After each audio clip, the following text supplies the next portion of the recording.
Welcome to Manny's TV Talk, where we will talk about all of our favorite reality TV shows and news surrounding them. Grab a snack, a drink, and get comfortable because this starts now. Keep inviting you to stuff if it was all this energy. So I made that real clear. First of all, I didn't even know that Phaedra and I was not cool at all. So her telling me that she's not bringing me around him, I don't need you to bring me around Phaedra Parks. Hey everybody, what is up and welcome. Today we're going to be talking about the new episode of Married to Medicine. That's season 10, episode 6. Let's get started because we have so much to talk about. So the episode starts with B-roll footage, the doctors doing their thing. Of course, Dr. Jackie talking about a patient and their thing, okay? Talking about a guy's sperm count.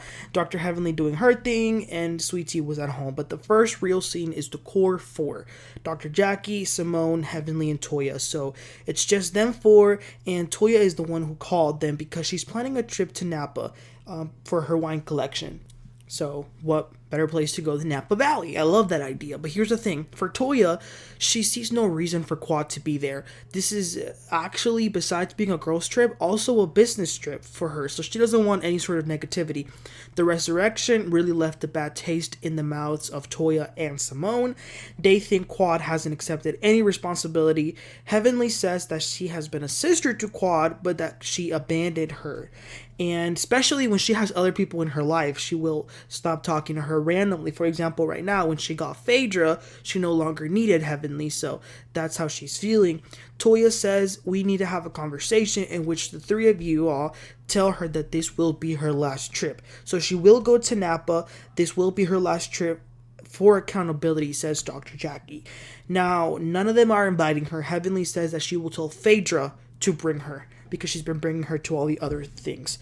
Okay, moving on. The next scene is Dr. Heavenly at home, and Alora comes into the kitchen, and she is wearing a FAMU hoodie on, the same university Heavenly went to, and Alora wants to go. She reads an email that she was admitted to the university, so it looks like she has made her mind up, and she will be going there. Heavenly is a little sad. She wishes that she could stay, but she's proud and happy that her little girl, who is now turning into an adult, is following her footsteps. Same university, same major. She thinks Alora wants to be like her. It was a wonderful scene. I love this mother and daughter relationship. Also, we can still see the baby milk formula in the back, just saying. But then the next scene is the Whitmore family. Cecile, Simone, Miles, and Michael. So as they've discussed before, they want the boys to move out. Simone has decided to buy them a condo to stay in, which at the end will actually end up being cheaper than paying rent for an apartment. So they're looking at this condo, which price is $300,000. I'm sorry, am I tripping, or is $300,000 for a condo a lot? That's crazy. But it's also an investment property, so it will be good in the long run anyway. Simone does have a contract for them, okay? No female guests staying there over 2 nights. If they do, then they will owe her rent. And no dirty mess, and they will have 1 year of free rent. They'll be able to stay there, but that's it, just 1 year. People might say that maybe she's still spoiling them. And while I will agree that they need to step it up as men, I'm not mad at her doing this because, let's be real, a lot of privileged races in this country buy their kids a lot of stuff, and they just buy it for them. So I see no problem with Simone, who can afford it, to buy it for them. So I think this 1 year clause is definitely good. So moving on, Toya is packing for her trip. She tells Eugene what her plan is regarding the new collection, working on some more social media aspects of it. She's going to visit wineries specific to the collections that she's doing, so I love that. And as far as the girls, she wants no drama. And Eugene says, well, with Quad, you're going to have to watch out, because that's an automatic argument, because she blows up with a drop of a dime, he says. And Toya says that this trip won't be about her. So they get to the airport, get on the flight, and arrive in San Francisco, California. At this point, it's only Toya, Heavenly, Simone, Sweet Tea, and Alicia. The other girls, Jackie, Phaedra, and Quad, will join later. So they're in the van, and Sweet Tea says this is actually her first time in California. And they all say, wow, sharing so many special moments with you. So speaking of which, Heavenly turns to her and says, I wanted to share your special day with you too, your wedding. So Sweet Tea gets a little angry and says that you talked that about us and the age difference and said that we wouldn't work out. It was getting heated, but the other girls did try to get in there and help them. Heavenly says that she truly apologizes for hurting Sweet Tea. And Sweet Tea accepts it and she says, just be there for me.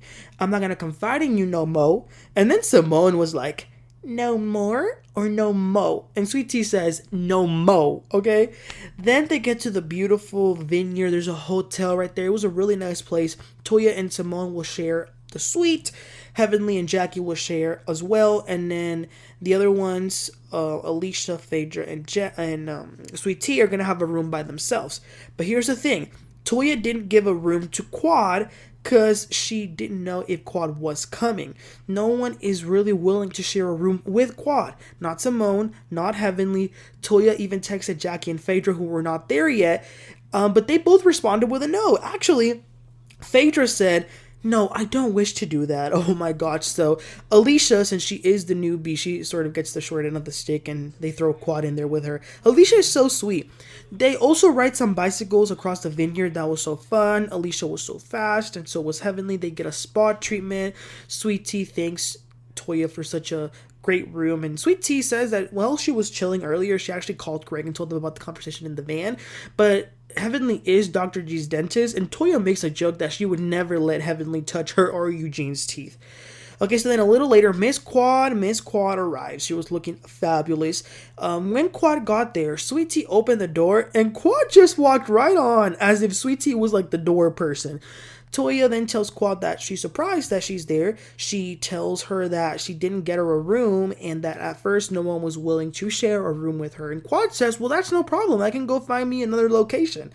I do think that this room thing was pretty petty coming from Toya. And look, I ain't sharing a room anyway. Like, I like to be by myself when I'm sleeping. But if you're not even going to have a room for me, yeah, I'm going to go find another hotel. You know what I'm saying? And you can already see how the tension was starting even before the trip started. Quad leaves the room to go to hers, and so does Sweet Tea. Toya and Simone are talking by themselves and are talking about how things are going to go later.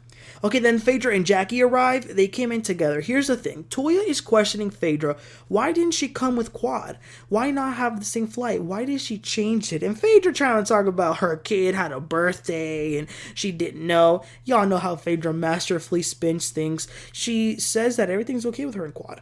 So then the girls go and get dressed for dinner. Dinner was really nice. It was outside. It was dark by now. And it looked like the weather was beautiful. And the table was set up with very nice lights and very nice setup. They had violins playing in the background. It was very nice. Good job to Toya. Jackie shares some exciting news. She was speaking with Vice President Kamala Harris. That's amazing. And they're going to talk about Black female mortality. So that's really good. And then Quad gets there. And it was so awkward. A hush fell over the table. But Quad does tell Toya that she is immensely proud of her for what she's doing. Then Simone addresses the elephant in the room and says, that's great and all, but what is your status with the group overall? Quad says that she's done things that she could have done better, but she felt like she wasn't in a safe space to tell them things that she was going through. And Simone says, stop blaming the victim. Quad says that she just didn't bring things up because she didn't think she was going to be supported. So Simone says that, well, what has changed then? If that's how you feel, then why are you here? And Quad says, you know, there's always opportunities for second chances for all of us to make the slates clean. Quad says that relationships have been broken. She has refrained from all of them. She's admitting all of that. She wants to change that. She wants to love and be loved. But then she says that she has no emotional attachment with any of them. And that really hurt Heavenly. Heavenly says, I haven't heard from you since you were with Phaedra, but once Phaedra put you down, now you talk to me. And Quad says, wait, she put me down? And Heavenly says, yeah. So turns out Toya was right about earlier. Phaedra did in fact change her flight with Quad. She didn't want to be with her, and Phaedra doesn't really want anything to do with Quad anymore as far as bringing her around the group. Heavenly also says that Jackie has told her that Quad is using her, so this big tension was really formed between Quad and Phaedra in this moment because Heavenly said that Quad has been telling her things about Phaedra, so she's telling Quad to own up to it because Heavenly says that Quad told her that Phaedra was a liar, that she dated Greg, and that Phaedra asked him to give her $4,000. Phaedra says, Sweet Tea, has he ever told you that before? And Sweet Tea says, no, he just said y'all went on a date, but it was nothing serious. Heavenly says that the point is that Quad is a user, and they begin to argue, swear words are exchanged, and that was the end of the episode. Wow, the last few minutes of this episode were very dark. Like I said, I think Heavenly was very hurt hearing Quad say that she didn't have an emotional connection with her or anyone else. But what I am surprised is Quad and Phaedra. But not really though, because in last week's episode, when I recapped it, I told you all that I could tell that there was something about Phaedra's reaction at the end of the resurrection, that you could see that she was not happy with how Quad handled that. But I was surprised to see how it would be the case that Phaedra didn't want to bring her around at all. And I'm surprised that Quad was talking about Phaedra behind her back as well. I will say this. A Phaedra and Quad feud would be riveting, historic, iconic, legendary television. Like, can you imagine that? But I was shocked, and that look that Phaedra made when Heavenly was exposing Quad and the things she was saying about Phaedra, it brought me back to the old Phaedra, the one who would like read you down like she did Kenya and Candy. You could tell that from that moment she was getting upset, but that was a lot. Next week the group will be kicking Quad officially from the friend circle. Now, on last night's Instagram Live, Heavenly is still sticking to her guns that Quad is not invested in the friendships at all. It's kind of almost as if Quad just talks to them when the show starts filming, so that's what is making them upset. But she also kind of inferred to some like fourth wall stuff about her contract and about her not showing up and not wanting to work. I'm not sure. She kind of was vague about that, but that was what they said. But as far as this episode, you guys, what are your thoughts? Are you a Quad fan? And if you are, what did you make of this dinner scene? I'm sort of with two mindsets of this. I feel bad for Quad, but at the same time, I'm like, Quad, you were very happy to do this with Mariah. The same thing that they're doing to you right now is the same thing they did to Queen Mariah, and which you were a part of. But I see both sides of it, but y'all let me know. Is Quad a user like Heavenly accused her? Does she only talk to them when it's convenient? And should she be kicked out? Or do you think that Quad deserves to be there? However you feel, let me know in the comments. Please don't forget to like and subscribe, and I'll catch y'all next time. Y'all have a great one. Bye.